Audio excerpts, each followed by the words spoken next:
الحمد لله رب العالمين والصلاة والسلام على سيد الأنبياء والمرسلين أما بعد فأعوذ بالله من الشيطان الرجيم بسم الله الرحمن الرحيم قال الله تبارك وتعالى في شأن حبيبه إجلالا وإكراما إن الله وملائكته يصلون على النبي يا أيها الذين آمنوا صلوا عليه وسلموا تسليما اللهم صل على سيدنا حبيبنا مولانا محمد وعلى آله وصحبه أفضل صلواتك وعدد معلوماتك وبارك وسلم. محترم مکرم سامعین و حاضرین و عزیز بچوں، اللہ سبحانہ و تعالیٰ کا احسان عظیم ہے. اللہ رب العزت نے ہم کو نبی مکرم تاجدار حرم احمد مصطفیٰ محمد مصطفیٰ صلی اللہ علیہ وسلم کی امت بابرکت میں اللہ نے ہم سب کو پیدا فرمایا ہے. گزشتہ درس قرآن میں آپ کو چند باتیں مدینۃ المنورہ کے حوالے سے بتایا تھا. انشاءاللہ تعالی مزید گفتگو آگے بڑھاتے ہوئے کچھ اور باتیں گوش گزار کرنے کی سعادت حاصل کروں گا. جیسا کہ یہ بتایا گیا تھا کہ حضور اکرم صلی اللہ علیہ وسلم کی تشریف آوری سے پہلے مدینہ کا نام یثرب تھا اور حضور صلی اللہ علیہ وسلم کی آمد کے بعد اس کا نام مدینۃ الرسول ہو گیا. اب یہ بھی ساتھ ہی ساتھ سن لیجئے کہ حضور کے آنے سے پہلے وہاں پر دو قبیلے بہت مشہور تھے. چھوٹے چھوٹے اطراف اپنا میں اور بھی تھے، مگر مدینے کے اندر دو قبیلے ٹرائبس بہت مشہور تھے. ایک اوس تھا اور ایک خزرج تھا. یہ دو قبیلے تھے. یہ دو قبیلے ادھر ادھر سے آ کر یہاں آباد ہو گئے تھے، مگر یہ دونوں کی آپس میں جمتی نہیں تھی. یہ دونوں پرانے قبیلے ہیں مدینے کے. اس کے بعد جب رومن امپائر یہودیوں پر ادھر ادھر سے حملہ کر رہے تھے، کیونکہ یہودیوں پر بہت سے لوگوں نے حملہ کیا اور ذلت بڑی اٹھائی اس قوم نے. بخت نصر نے بھی ان کو مارا تھا، ہیکل سلیمانی کو جو ہے نا شہید کیا تھا. رومن امپائر بھی فلسطین پر حملہ کر کر ہیکل سلیمانی کو وہ لوگوں نے بھی شہید کیا تھا رومن امپائر، اور فلسطین سے یہ لوگوں کو بھگا دیے تھے. تو یہ لوگ در بدر ادھر ادھر بھٹکتے بھٹکتے پھرے، اور اس میں سے تین قبیلے جو مدینہ آ کر آباد ہو گئے تھے. میں آپ کو بتایا تھا کیونکہ یہ قبیلے والے یہ جانتے تھے کہ جو نبی آخر الزماں صلی اللہ علیہ وسلم مدینہ تشریف لائیں گے، تو یہ تینوں قبیلے مدینے آ کے انہوں نے اپنے ڈیرے لگا لیے. تو دو پہلے سے دو قبیلے تھے مدینے میں، پھر بعد میں تین یہودیوں کے ایڈ ہو گئے. تو پورے کتنے قبیلے ہو گئے؟ 5 قبیلے مدینے میں ہو گئے، اور بڑے طاقتور قبیلے تھے پورے. تو یہ تو تینوں قبیلے تھے نا یہودیوں کے. اس میں سے قبیلے کا نام ہے بنو قینقا. ایک قینقا والا قبیلہ تھا، ایک بنو نذیر، یہ بنو نذیر والا قبیلہ تھا. ایک بنو قینقا ہے، بنو نذیر ہے، اور ایک بنو قریظہ ہے. یہ 3 قبیلے یہودیوں کے مشہور اور بڑے تھے. یہ تینوں بھی آ کر یہاں پر حضور کے انتظار میں رہ گئے. ٹھیک ہے. اب یہ 3 قبیلے، یہ 2 قبیلے، یہ 3 قبیلے والے لوگ یہ 2 قبیلے والوں سے گڑھ جوڑ بندھن کر لیے تھے. کبھی ان کا سپورٹ کرتے اوس والوں کا، کبھی خزرج والوں کا سپورٹ کرتے. کیونکہ اوس اور خزرج کا دونوں کا بنتا نہیں تھا، تو کبھی یہ ادھر سپورٹ کرتے تو کبھی ادھر سپورٹ کرتے. یہ سپورٹ کرتے کرتے کیونکہ ڈیوائیڈڈ اینڈ رول جو ہے نا، یہ پرانی پالیسی آپ کو معلوم ہے. توڑو حکومت کرو، لڑاؤ حکومت کرو. 200 سال حکومت کری برٹش امپائر ہندوستان میں. تو کیا مقصد سے آئے تھے وہ لوگ تو یہاں کمپنی بولے تھے ہم تو بزنس کرنے آئے. تو بزنس کرنے والے بزنس کر کے چلے جانا نا. کمپنی تو بہانہ تھی. ڈیوائیڈڈ اینڈ رول یہ پالیسی تھی کہ کمپنی کا بہانہ ہے، بزنس کا بہانہ ہے، وہ لوگ انڈیا کو آئے اور یہاں پر کمپنی کے بہانے تجارت کرنے کے لیے آنا جانا شروع کریں. یہاں پر راجاؤں کی حکومت تھی، یہ راجاؤں کو آپس میں لڑائے، ادھر سے اس کو لڑائے، اس کے کان اس کے خلاف بھرے، اس کی فوج کو یہ لوگ مارے، انہیں وہ راجا مارا بول کے بولے. ایسا کرتے کرتے راجاؤں کی جب آپس میں لڑائیاں شدت اختیار کری تو پھر یہاں پر برٹش امپائر نے اپنے قدم جما لیے. تو پھر 200 سال تک وہ ہندوستان والوں کا خون چوستے رہے، 200 سال حکومت کرے. 15 اگست 1947 میں پھر ہندوستان غیر مسلمان اور مسلمان دونوں کی کنٹریبیوشن سے، دونوں کی قربانیوں سے پھر الحمدللہ انڈیا جو ہے نا آزاد ہوا، یہ لوگوں کے چنگل سے. اشفاق اللہ خان صاحب نے بھی جو نا قربانی دی، ٹیپو سلطان صاحب نے بھی قربانی دی، رضیہ سلطانہ، بڑے بڑے لوگوں نے قربانیاں دی ہے. ٹھیک ہے، تو یہ بھی یہودیوں کا یہ یہودیوں کا طریقہ ہے. یہ لوگ بھی جو ہے نا اوس اور خزرج کے بیچ میں ڈیوائیڈڈ اینڈ رول، تو یہ چکر میں یہ لوگ کیا کرے، مدینے میں اچھا خاصا اپنا اسٹیٹس بنا لیے تھے. ٹھیک ہے، جنگی مہارت حاصل کر لیے تھے، ایگریکلچر سیکشن پورا اپنے اندر رکھ لیے تھے. بزنس مائنڈ، یہودیوں کا مین پوائنٹ ہوتا ہے بزنس، کاروبار. ہاں، یہ لوگ کاروبار پہ بہت فوکس کرتے ہیں، جبکہ تجارت کرنے کے حوالے سے ہمارے پاس کئی قرآنی اور احادیث کے جو نا آیتیں بھی ہیں، احادیث بھی ہے، مگر ہم تجارت میں بہت پیچھے ہیں. یہودی لوگ تجارت پر بہت فوکس کرتے ہیں. اب وہ لوگ جب تجارت پہ فوکس کر رہے تھے نا، تجارت کو مضبوط کر رہے تھے، وہ بیک گراؤنڈ اس کا جو نا اسٹیبل اچھا کر رہے تھے نا، اس وقت ہم کوئی اور دنیا میں جی رہے تھے. سمجھ میں آ رہی میری بات؟ اس وقت ہم کوئی اور دنیا میں جی رہے تھے. جب وہ لوگ پلاننگ کر رہے تھے، ماسٹر مائنڈ بن کے جو نا ایک ایک چیز کو آبزرو کر رہے تھے، ریسرچ کر رہے تھے، کیسا بزنس کو جو نا پھیلانا چاہیے، ورلڈ وائڈ کیسا بزنس ہونا چاہیے، پورے تالو سے لے کر تلوے تک جتنی چیزیں پبلک ریکوائرمنٹ ہے، ساری چیزوں کو کیسے جو نا بولو بزنس کو جو نا آگے بڑھانا ہے، پوری کوششیں جب کر رہے تھے نا، جب ہم کوئی اور دنیا میں جی رہے تھے. اب جب ہم کو ہوش آیا کہ بھائی جو ہے نا کیا ہو رہا مارکیٹ میں، کہ مسلمانوں کا خون پانی سے زیادہ بہ رہا، تو یہ لوگ اتنے پاورفل کیسے ہو گئے، ان کے پاس اتنی ہتھیار، اتنے ویپنس، اتنی قوت کہ یہ لوگ امریکہ کو انڈر کنٹرول کر سکتے ہیں، ویسٹرن کنٹریز کو انڈر کنٹرول کر سکتے ہیں، گلف کنٹریز کو انڈر کنٹرول کر سکتے ہیں. ہاں، چھوٹی سی جو نا یہودی یہ کنٹری ہے جی، 57-58 ممالک جو نا 58-57 جو نا کنٹریز مسلم کنٹریز ہے جی، یورپ میں ہیں، ایشیا میں ہیں، افریقہ میں ہیں. افریقہ میں تو 19 کنٹریاں قریب جی، ایشیا میں بھی کئی کنٹریاں ہیں، یورپ میں بھی کچھ کنٹریاں ہیں جی. اتنے کنٹریاں ہونے کے بعد، عیسائیوں کی تو ہم سے زیادہ کنٹریاں، اتنے ہونے کے باوجود بھی یہ لوگ جو اسٹیبل ہوئے نا، ان کا بزنس پوائنٹ بہت مضبوط تھا. یہ لوگوں نے بزنس کو بہت پھیلایا، یہ شروع سے ان کی عادت تھی.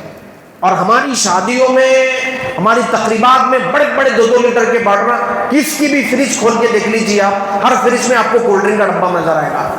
یہ لوگ محتاج تھے تو کولڈ ڈرنک بنائے نا بھائی. یہ لوگ، ہم تو محتاج نہیں تھے، ہم کو کولڈ ڈرنک کی کیا ضرورت پڑی؟ کولڈ ڈرنک کیوں بنائے؟ کولڈ ڈرنک اس لیے بنائے، ڈائجسٹیو جو سسٹم یہ لوگوں کا خراب تھا، تو لوگ بولے بھائی کھانے کے بعد جو نا ڈکار نہیں آ رہی ہے، کھانے کے بعد کھانا ہضم نہیں ہو رہا، بیماریاں ہو رہی ہیں. آپ کو معلوم ہے جو نا اسٹمک جنکشن ہوتا ہے، انجن ہوتا ہے، انجن اچھا ہو تو گاڑی اچھی ہوتی ہے. اگر انجن جام ہو جائے تو پھر گاڑی جام ہو جاتی ہے، گاڑی چلنے پر. تو آپ کا انجن کیا ہے؟ آپ کا اسٹمک ہے، آپ کا پیٹ ہے. تو اس میں ڈائجسٹو سسٹم اچھا ہونا چاہیے، ہضمات اچھی ہونی چاہیے. وہ لوگ کولڈ ڈرنک کا سہارا لیتے ہیں ڈکار آنے کے لیے، وغیرہ وغیرہ کرنے کے لیے. تم کو ہضم نہیں ہوتا یارو تو تم یہ نکال لیے. مگر امت مصطفیٰ صلی اللہ علیہ وسلم اس کی محتاج نہیں ہے، اس لیے کہ امت مصطفیٰ صلی اللہ علیہ وسلم کے پاس کھانا ہضم کرنے کا طریقہ ہم غلاموں کو ہمارے آقا نے بتا دیا ہے. کھانا کھاؤ تو کھانا کھانے کے بعد انگلیاں چوس لو، فنگرز میں ایسے سینسرز ہوتے ہیں کہ وہ آپ کے کھانے کو ہضم کر دیتے ہیں. سبحان اللہ. تم کو بہت کولڈ ڈرنکوں کی ضرورت پڑی یار، وہ لوگ کولڈ ڈرنک پیے چل جائے گا، آپ کیوں پی رہے ہیں؟ الٹا وہ کھانا تو ڈائجسٹ کرے گا، مگر اس کا سیکنڈ بھی جو نا اوربک بھی جو نا سائیڈ افیکٹ ہے، وہ سائیڈ افیکٹ کرے گا، کڈنی ڈیمیج کرے گا جی. کئی کولڈ ڈرنک ایسے جس میں شوگر لیول بہت زیادہ ہوتا ہے، شوگر بڑھا دے گا، ہزاروں مسائل ہیں. الٹا آپ کے معدے کو کمزور کرے گا عارضی طور پر. دیکھو ہر بندے کے پیٹ میں گیس ہوتی ہے، جب آپ کوئی کولڈ ڈرنک پیتے ہیں نا تو وہ گیس اور کولڈ ڈرنک کی گیس، دو گیس آپس میں ٹچ ہوتے ہیں تو پھر باہر ساؤنڈ آتی ہے، تو آپ سمجھتے کھانا ہضم ہو گیا ہے. ارے میرے بھائی انگلیاں چاٹ لو. گھروں میں خواتین کو دیکھو, پرانا طریقہ ہے, گھروں میں خواتین کو دیکھو, اپنے بیٹیوں کو بولتے ہیں, ماں باپ نانا نانی وغیرہ بولتے ہیں, بیٹا رات میں جو کھانا بچ گیا نا اس کو کھانے کو ذرا بیچ میں کر دینا, مگر ہاتھ نہیں لگانا, چمچے سے کر دینا, پنجے سے کر دینا, ہاتھ نہیں لگانا. رات میں اگر کھانے کو ہاتھ لگ گیا صبح تک اتر جائے گا. آپ بغیر ہاتھ لگائے اس کو پنجے سے جو نا پھرا کے رکھیے, ذرا بھی ہاتھ مت لگائیے, صبح تک کھانا نہیں اترے گا. آپ کے ہاتھوں میں اللہ نے وہ کمال رکھا ہے نا بھائی, یہ ہم کو سرکار نے بتا دیا ہے پہلے, آپ کو ضرورت پڑ رہی تو تعجب ہو رہا آپ کو کیسے ضرورت پڑ گئی, ان کو ضرورت پڑی بنا لیے. میرے حال مورل آف دا اسٹوری ہے, یہ لوگ بزنس بناتے ہیں, بیک بون ہے یہ لوگوں کا بزنس. اب آپ کو میں کپڑوں کے اگر جو نا جتنے بھی آپ لوگ کپڑے جو نا خریدتے ہیں نا یہاں پر بڑی بڑے شو روموں میں دیکھنے میں جو نا ویسٹرن کپڑے, بڑے بڑے کمپنیاں, شیشے دار بہترین شاندار کپڑے شو روم سے, اگر میں نامہ گناتے بیٹھ گیا نا پھر بہت پریشانی ہو جائے گی, پرابلم ہو جائے گا. بڑے بڑے ٹی شرٹس, ٹریک پینٹ آپ جو پہنتے ہیں برانڈڈ, جو شوز پہنتے ہیں آپ, کیونکہ وہ لوگ محنت کرے. لیس للانسان الا ما سعی, انسان کے لیے کچھ نہیں ہے مگر وہ جتنی محنت کرا. وہ لوگ محنت کرے, کامیاب ہوئے. تو بزنس یہ لوگوں کا بہت زیادہ تھا مدینے کے اندر, ٹھیک ہے. تو اب کیا ہوا سنیے, یہ 2 قبیلے اور یہ 3 قبیلے, ٹوٹل 5 قبیلے مدینے میں رہتے تھے. اور یہ جو اوس اور خزرج ہے نا, یہ لوگوں کی ایک بہت بڑی جنگ ہو گئی تھی. جنگ کرتے کرتے لوگ تھک گئے تھے, مگر بعد میں لوگوں کو معلوم ہوا کہ مکے میں ایک نبی آخر الزمان پیدا ہو گئے. تو یہ اوس والے خزرج والے حج کے سیزن میں مکے کو آتے تھے, اور جب مکے کو آتے تھے تو ظاہر ہے حضور کی ملاقات ہو جاتی تھی, حضور کے تعلیمات سنتے تھے, حضور کے تعلیمات کو دیکھتے تھے. دیکھ کر جا کر جب مدینے واپس جاتے تھے تو یہودیوں کو بولتے تھے, بھائی آپ لوگ جو باتیں بولتے تھے نا کہ ایک شخص پیدا ہونے والا ہے, وہ ایسا ہوگا ایسا ہوگا ایسا ہوگا, ہم تو دیکھ کر آئے ہیں وہ مکے میں ہے. ان کا چہرہ جیسا تم بتاتے رہے نا, ڈائیگرام جیسا تم بتاتے نا ویسا ہی ہے. تو یہ لوگ بار بار جاتے تھے آتے تھے. تو ایک مرتبہ جب آئے یہ لوگ حضور سے ملاقات کرے تو حضور کا دین قبول کر لیے. اس کو بیعت عقبہ بولتے ہیں, عقبہ اولا, پھر بیعت عقبہ ثانی, پھر سیکنڈ ٹرپ میں آئے تو اور مسلمان ہوئے. یہ جو لوگ گروپس جو 1 2 3 جو گروپس آئے نا, یہ گروپس کم بیک ٹو مدینہ. مدینہ جب واپس جاتے تھے تو پھر وہاں کے لوگوں کو, اوس والوں کو, خزرج والوں کو حضور کے صفات, حضور کے اخلاق, حضور کا طور, حضور کا طریقہ سکھاتے تھے. بولتے تھے مکے میں جو پیدا ہوئے نا حضرت محمد صلی اللہ علیہ وسلم, ان کا یہ طریقہ ہے, ایسا طریقہ ہے, ویسا طریقہ, یہ سب بتا. تو مدینے میں کیا ہو گیا, حضور کے حوالے سے, حضور کی ذات مصطفیٰ کے تعلق سے ایک ماحول بن گیا.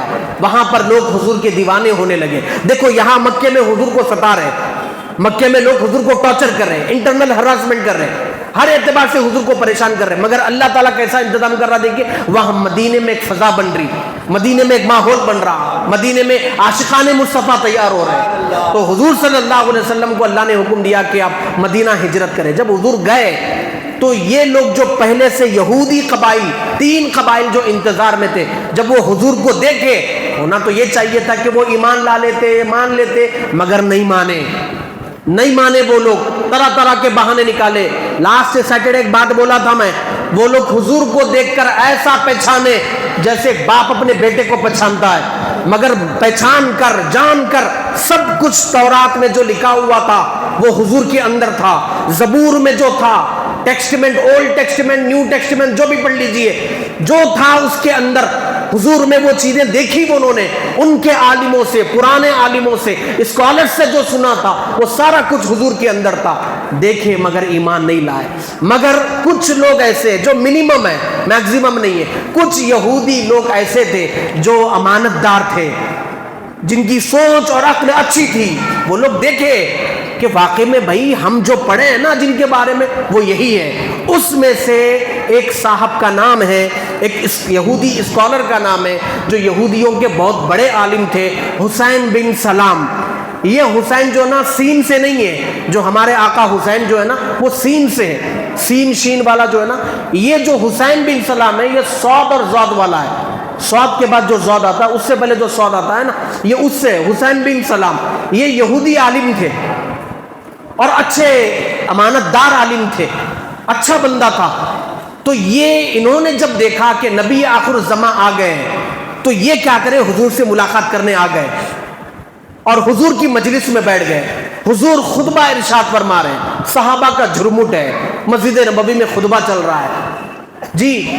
تو یہ آ کے بیٹھ گئے, یہ بھی تو حضور کا خطبہ سننے لگے. حضور خطبے میں کیا ارشاد فرما رہے تھے کہ سلام کو عام کرو. کیا ارشاد فرما رہے تھے؟ سلام کو عام کرو اور غریبوں کو کھانا کھلاؤ، اور رات کے تاریکیوں میں جب دنیا سو رہی ہے اٹھ کر اللہ کا ذکر کرو. تو عبداللہ بن سلام یہ گفتگو بیٹھ کر سن رہے تھے. سن کر وہ اپنے ساتھی کو پلٹ کر بولے یار دیکھو نا اس شخص کی باتیں کیسی ہے، واللہ یہ شخص وہی باتیں بتا رہا ہے جو میں نے تورات میں پڑھی تھی. کوئی جھوٹا شخص ایسی بات نہیں کر سکتا، کوئی جھوٹا شخص ایسی بات نہیں کر سکتا. عبداللہ بن سلام حضور اکرم صلی اللہ علیہ وسلم پر ایمان لا لیے. حضور نے ان کا نام حسین بن سلام نکال کر حسین چینج کر عبداللہ رکھ دیا. ان کا نام پڑ گیا عبداللہ بن سلام. حضرت عبداللہ بن سلام رضی اللہ تعالیٰ عنہ، ان کے بارے میں آیت نازل ہوئی. سوچئے کتنی بڑی بات ہے. سورہ آل عمران آیت نمبر 75 اللہ ارشاد فرماتا ہے وَمِنْ أَهْلِ الْكِتَابِ مَنْ إِن تَأْمَنْهُ بِقِنْطَارٍ يُؤَدِّيهِ إِلَيْكَ. بعض یہودیوں کے گروپ میں سے ایک گروپ کے کچھ لوگ ایسے ہیں جن کے پاس امانت رکھی جاتی ہے تو وہ امانت واپس کر دیتے ہیں. عبداللہ بن سلام ابھی مسلمان نہیں ہوئے تھے، مگر ان کے پاس کوئی بندہ 147 گرام سونا 147 کلو گرام سونا ان کے پاس بطور امانت رکھا تھا. ابھی یہ مسلمان نہیں ہوئے تھے، یہودی تھے، بہت بڑے عالم تھے. اپنے دن کے 3 پارٹس کرتے تھے. پہلے پارٹ میں یہ میڈیٹیشن کرتے تھے اکیلے میں بیٹھ کر اللہ کا ذکر کرتے تھے. سیکنڈ پارٹ میں ٹیچنگ کرتے تھے. دن کے لاسٹ پارٹ میں بزنس کرتے تھے، کاروبار کرتے تھے. ان کا اسلام لانے سے پہلے بھی ایسا روٹین تھا. امین تھے، اچھے تھے، امانت دار تھے، گڈ کوالٹیز تھے، گڈ پرسنالٹی تھی، اچھا بندہ تھا. مگر کیا ہوا؟ اللہ نے ان کے خوبیوں کے سبب جب یہ چہرے مصطفیٰ کو دیکھے کلمہ پڑھ کے مسلمان ہو گئے. جی تو میکزیمم یہودی نہیں پڑھے، مگر کچھ لوگ یہودیاں ایسے تھے جو اچھے بھی تھے. مگر وہ اچھے لوگ آج کی تاریخ میں بہت کم رہ گئے، برے لوگ بہت زیادہ ہو گئے. یہ جو ہم پر حملہ کر رہا ہے نا بندہ، یہ بندے کا تعلق تو یہودی ہے، بندہ اسرائیلی ہے مگر زائنسٹ ہے. مطلب یہ ہے کہ یہ مذہبی یہودی نہیں ہے، یہ پولیٹیکلی یہودی ہے. اس کو سیاست چاہیے، اس کو کنٹری چاہیے، اس کو خون خرابہ چاہیے، اس کو دھوکہ چاہیے، یہ فریب دینا جانتا ہے. تو اس لیے جو ورجنل آرتھوڈکس یہودی ہے، کنزرویٹو یہودی ہے، ریفارم یہودی ہے، یہودیوں کے اور بھی گروپس ہیں. جس طرح آپ کے پاس گروپس ہیں نا کہ ایک سنی، ایک شیعہ، ایک اہل حدیث ہے، ایک تبلیغی جماعت ہے، ان کے اندر بھی گروپس ہیں. وہ گروپ اس کو کنڈیم کر رہے ہیں، یہ زائنسٹ کو کنڈیم کر رہے ہیں، اس کی مذمت کر رہے ہیں. تو غلط کر رہا ہے. ہمارے پاس تورات میں ایسا نہیں ہے کہ کسی کا بھی خون بہاتے بیٹھو. جب وہ لوگ اس کو بول رہے ہیں تو یہ ان کو پکڑ رہا ہے. اور وہ لوگ کینیڈا میں ہیں، لندن میں ہیں، امریکہ میں ہیں، آسٹریلیا میں ہیں، یورپ میں، مالٹا میں ہیں. وہ لوگ اس کو وہاں سے کنڈیم کر رہے ہیں. امریکہ میں تو کئی لوگ اپنے سے زیادہ خود یہودیوں نے جو نا اسٹرائک کیا ہے اور بولے کہ جو نا اس کو بول رہے ہیں بنجامن نیتنیاہو کو بول رہے ہیں بھائی تو کیا کر رہا، یہ ہمارے مذہب کی تعلیم نہیں ہے. جبکہ وہ لوگ بھی اتنے خاص اچھے نہیں ہیں، کیونکہ اگر اچھے ہوتے تو ہمارے نبی پر ایمان لا لیتے نا بھائی. مگر اپنے دین پہ ٹکے ہوئے ہیں. مگر وہ لوگ یہ بولتے ہیں، اب جو موجودہ جو پولیٹیکل جو پارٹی ہے نا وہاں پر، کہاں پر، اسرائیل میں، اس کو ہی مذمت کر رہے ہیں، اس کا ساتھ چھوڑ رہے ہیں. وہ اندر سے پریشان ہے مگر آپ کو نہیں بولے گا کہ میں پریشان ہوں بول کے. ٹھیک ہے. تو بہرحال اس میں سے عبداللہ بن سلام جو ابھی اسلام نہیں لائے تھے، ان کے پاس ایک بندہ سونا رکھا تھا. انہوں کیا کرے؟ یودیہ الیکا، جو بندہ امانت رکھا تھا آ کے پوچھا بھائی میرا سونا دے دیجئے. عبداللہ بن سلام نے ایک پائی بھی کمی نہیں کی، پورا سونا واپس کر دیا. میری بات ختم پہ ہو رہی ہے، غور سے سنیے. وَمِنْهُمْ مَنْ إِن تَأْمَنْهُ بِدِينَارٍ لَا يُوَدِّيهِ. انہی یہودیوں میں سے اور ایک اسکالر تھا. وہ اسکالر کے پاس صرف 1 دینار یا 1 اشرفی کوئی بندہ بطور امانت رکھا تھا.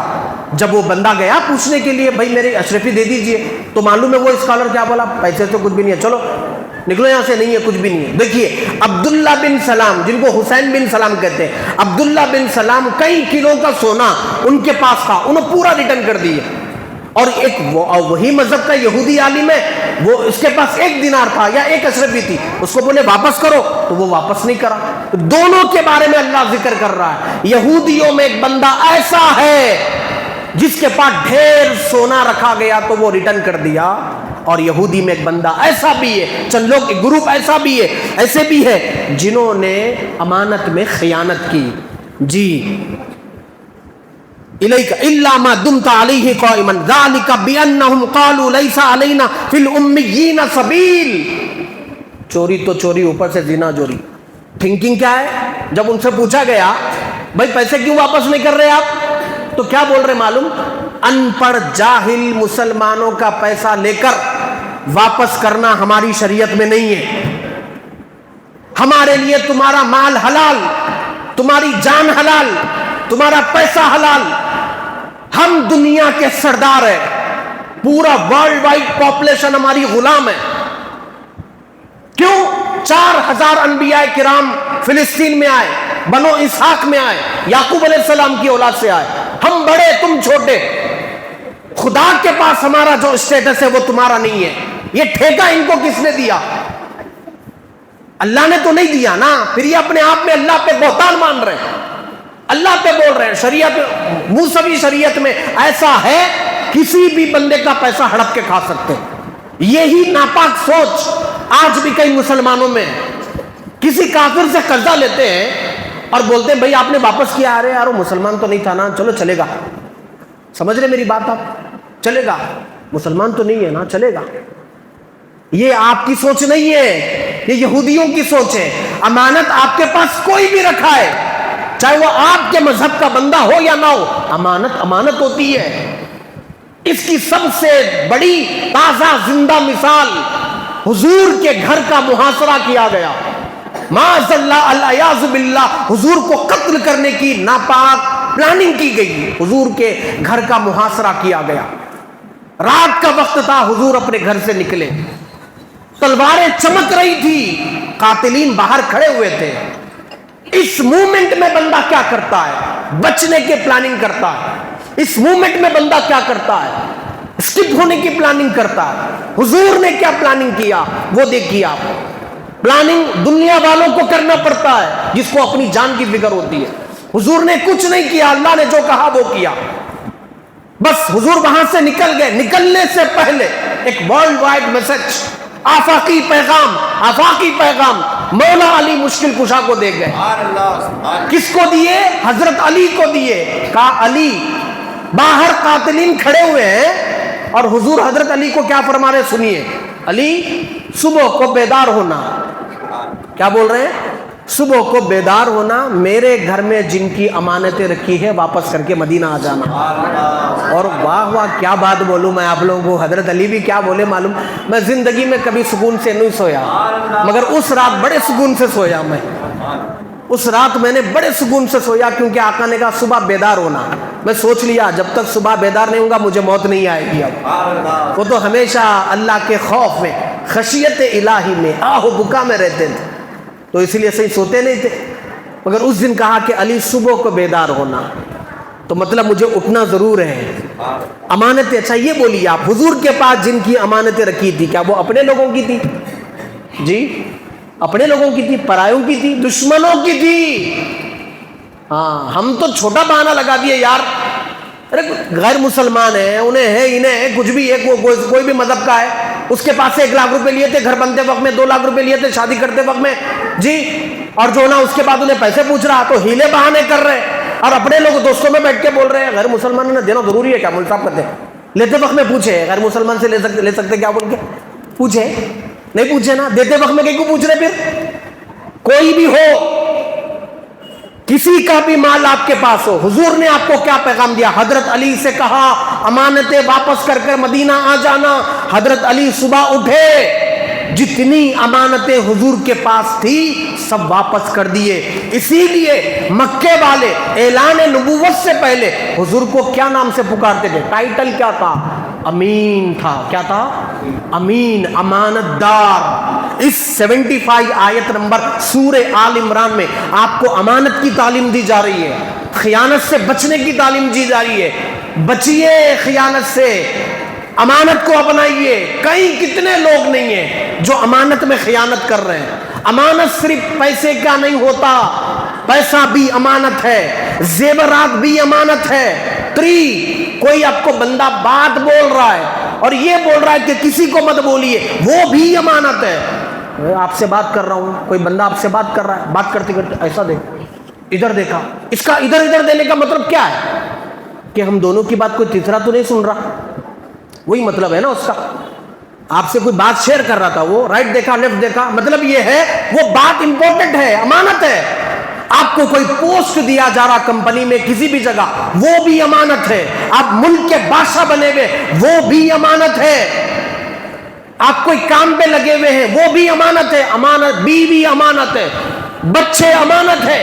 امانت میں خیانت نہیں کرنا ہے۔ بڑی وعیدیں آئی ہیں امانت میں خیانت کرنے والوں کے تعلق سے، 2-4 وعیدیں سن لیجیے، اس کے بعد گفتگو ختم کروں گا۔ میں آپ کو لے کے آؤں گا حضرت یوسف علیہ السلام سے۔ یوسف علیہ السلام مصر میں، سورہ یوسف آیت نمبر 54، تو اس میں اللہ نے کیا ارشاد فرمایا؟ بادشاہ نے کہا تم ہمارے یہاں معزز اور امانت دار ہو۔ بادشاہ نے حضرت یوسف کو امانت دار کہا۔ حضرت موسیٰ علیہ السلام، سورہ القصص آیت نمبر 26، حضرت شعیب علیہ السلام کی بیٹیوں نے شعیب علیہ السلام سے کہا تھا اس بندے کو اپنے پاس رہنے دیجئے۔ کون تھے وہ؟ حضرت موسیٰ۔ اس بندے کو اپنے پاس رہنے دیجئے، بڑا امانت دار ہے۔ نبیوں کی صفات بیان کر رہا اللہ تعالیٰ کہ نبی امانت دار ہوتا ہے، امین ہوتا ہے۔ کسی نبی نے خیانت نہیں کی، نہ دین پہنچانے میں، نہ اخلاق پہنچانے میں، نہ چیزیں پہنچانے میں، نہ رازوں کو رکھنے میں، کسی نے خیانت نہیں کی۔ پھر یہ امت کیسے خیانت کر رہی ہے؟ سورہ نساء آیت نمبر 58، اللہ فرماتا ہے امانتیں ان کے اہل کو واپس کر دو۔ سورہ نساء کی آیت ہے یہ۔ سورہ انفال آیت نمبر 27، اللہ اس کے رسول سے خیانت نہ کرو، اور وہ لوگ جن سے تم مال لیے ان سے بھی خیانت نہ کرو، جو بھی لیے ان سے خیانت نہ کرو۔ سورہ بقرہ آیت نمبر 283، قرض لکھنے اور گواہ رکھنے کا حکم دیا گیا۔ جو قرض لیا جا رہا ہے تو اس کے اوپر گواہ رکھا جائے، لکھا جائے، نوٹ کاپی بنایا جائے، ڈاکیومنٹ بنایا جائے تاکہ جھوٹ نہ ہو۔ مکے میں حضور کے پاس پوری امانتیں رکھتے تھے اور حضور نے واپس کیا۔ امانت میں خیانت کرنے والا جب امانت ضائع ہو جائے تو قیامت کا انتظار کرو۔ صحیح بخاری شریف کی حدیث ہے، حضور فرماتے ہیں جو کوئی امانت لیا اور اس کو ضائع کر دیا، پھینک دیا، سیف کر کے نہیں رکھا کہ کوئی بندہ جاتے جاتے رکھ کے گیا، ارے یوز کرو آرو پھینک دو چلاؤ، بولے سرکار نے فرمایا پھر قیامت کا انتظار کرنا۔ جب امانتیں ضائع ہوتی ہے تو قیامت قریب آنے کا وقت ہوگا، شروع ہو گیا ہے۔ ایک شخص غزوہ احد میں مال غنیمت میں تلوار کو بطور خیانت اپنے پاس رکھ لیا تھا۔ جب وہ انتقال کر گیا لوگ بولے وہ شہید ہے، مگر حضور بولے یہ شہید نہیں ہے، حضور بولے یہ جنتی نہیں ہے۔ کیوں؟ اب خیانت کی اس نے۔ خیانت جنتی نہیں ہوتا، خیانت کرنے والا خائن، خائن سے بہت بڑا پرابلم ہے، خائن سے بہت بڑا لاس ہے، نقصان ہوتا ہے، اس لیے اسلام اس کو اسٹرکٹلی منع کرا ہے۔ حضرت ابو عبیدہ رضی اللہ تعالیٰ عنہ بہت بڑے صحابی ہے، بیت المال کا پورا مال ان کے پاس رہتا تھا، ایجپٹ کے گورنر تھے، مگر پورا مال یہ مدینے کو بھیج دیتے تھے، 1 روپیہ اپنے پاس نہیں رکھتے تھے۔ حضرت عمر رضی اللہ تعالیٰ عنہ ڈاکیومنٹ لکھتے تھے کبھی رات میں، اگر وہ سرکاری ڈاکیومنٹ ہوتا تو سرکاری چراغ جلاتے، جب پرائیویٹ ڈاکیومنٹ ہوتا، گھر کی کچھ بات لکھنی ہوتی تو سرکاری دیا بجھا دیتے تھے۔ آپ کی اہلیہ پوچھتے آپ نے دیا کیوں بجھا دیا؟ کام تو جاری ہے نا۔ میں اب تک جو لکھ رہا تھا وہ گورنمنٹ ڈاکیومنٹ تھا، وہ سرکاری تھا، تو میں نے سرکاری تیل استعمال کیا۔ اب جو لکھ رہا ہوں نا وہ پرائیویٹ ہے، وہ میرا ہے، تو میرا ڈاکیومنٹ جو لکھوں گا وہ سرکاری تیل کی روشنی میں نہیں لکھوں گا، میرا پرائیویٹ تیل ہوگا وہ۔ تو آپ وہ چراغ کو بجھا دے، اپنا ذاتی تیل ڈالتے، اس کا چراغ لگاتے تھے۔ تیل کتنا لگتا جی ڈاکیومنٹ لکھنے میں، اس کی روشنی لینے میں کتنا ٹائم لگتا، کتنا وقت، کتنا تیل چلے جاتا؟ مگر حضرت عمر بن خطاب امانت اور خیانت کی تعلیم دے رہے ہیں آپ کو۔ عمر بن عبدالعزیز کا ایک واقعہ بھی ایسے ہی ملتا ہے۔ امام اعظم ابو حنیفہ، ساری دنیا ان کو فالو کرتی ہے، ان کے پاس کوئی بندہ کپڑا رکھا کے گیا تھا، وہ بعد میں بندہ ملا نہیں، مگر جب تک اس کی فیملی والے نہیں ملے، کئی سال گزر گئے تھے، مگر چیز جیسے کہ ویسے سیف تھی۔ جب بندے ملے فیملی والے اس کے تو آپ نے واپس کر دیا۔ امام مالک رحمت اللہ علیہ حدیث بیان کرتے، احتیاط سے بیان کرتے، کہیں رسول اللہ کی امانت میں خیانت نہ ہو جائے، علم میں بھی خیانت کرتے لوگ، معلوم ہے آپ کو، بات کرتے کرتے بات کو ہائڈ کر دیتے ہیں، یہ یہودیوں کا طریقہ ہے۔ تورات پڑھتے رہتے تھے، جہاں اس کے اندر حضور کی تعریف آتی وہاں ایسے ہاتھ رکھتے تھے۔ یہ خیانت ہے، علمی خیانت ہے۔